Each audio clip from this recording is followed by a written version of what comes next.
Bonjour, dans cette vidéo, nous allons voir la comparaison de deux graphiques de fonctions.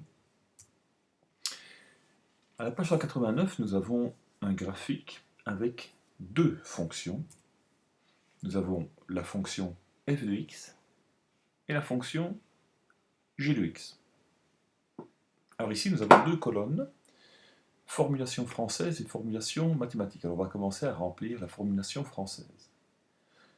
On nous demande ici à quel endroit la fonction f de x est-elle en dessous de la fonction g de x.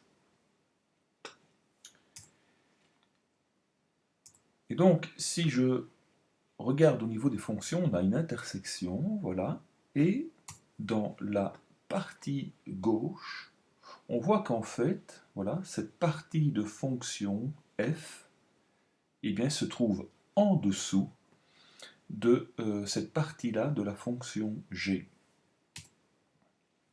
Donc, on va écrire que la fonction f de x, à ce moment-là, d'accord, dans cet intervalle-là, elle est plus petite que la fonction g de x.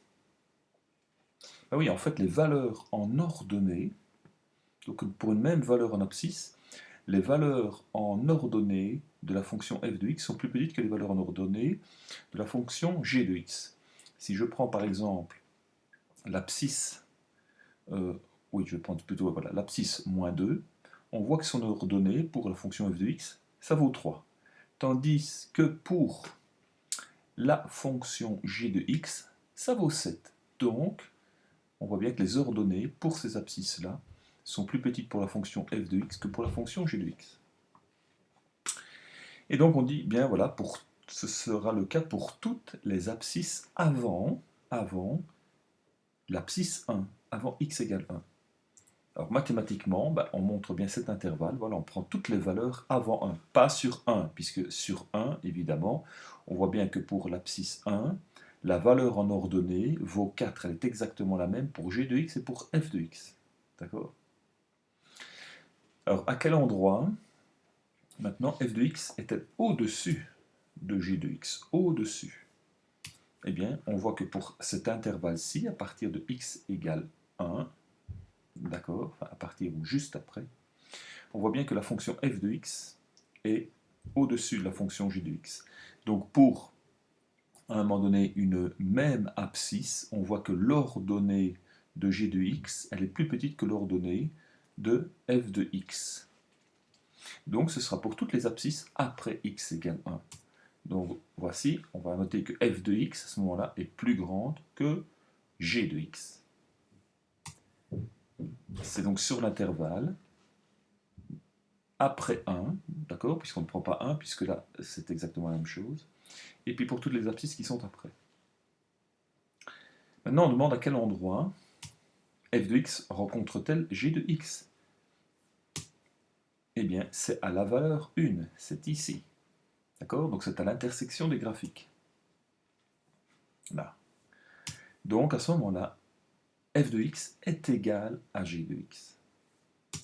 Et donc, attention à la notation, ça se passe à la valeur 1. Donc on va mettre le singleton 1 entre accolades. Prenons l'exercice qui suit.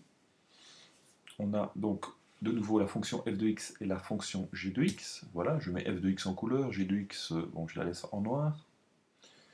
Et donc ici, si on regarde bien, on a deux points d'intersection entre les fonctions. Voilà. Sur cet intervalle-là, donc juste avant l'abscisse moins 3, eh bien, on voit que f de x est plus petite que g de x.